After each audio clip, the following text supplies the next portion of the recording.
నమస్తే ఫ్రెండ్స్, చాలా రోజుల తర్వాత అయితే ఒక మంచి రివ్యూతో అయితే వచ్చాను. సలార్ మూవీ అయితే చూసేసాను. ప్రభాస్ గారి యాక్టింగ్ గురించి చెప్పాలంటే వేరే లెవెల్ ఎర్రగేసిందని అయితే చెప్పుకోవచ్చు. కేజీఎఫ్కి ఎటువంటి లింక్ లేదు. శృతి హాసన్ గారి చిన్న రోలే.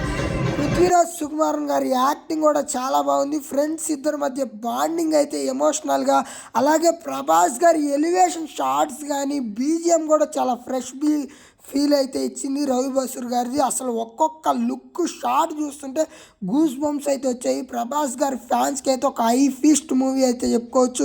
పార్ట్ 2 కూడా ఉంది. శౌర్య పర్వం అని అయితే పార్ట్ 2, సలార్ 2 అని అయితే ఎండింగ్ అయితే ఇచ్చారు. అసలు లాస్ట్ సీక్వెన్స్ అయితే మామూలుగా అయితే లేదు, అలా గుర్తుండిపోతుంది మనకైతే. సినిమానైతే నేనైతే చెప్తున్నాను, ఐ కైండ్లీ రిక్వెస్ట్ పైరసీలు అయితే చూడొద్దు, థియేటర్లోనే చూడండి. ప్రశాంత్ నీల్ గారికి నేను ఒక్క మాట చెప్పాలి.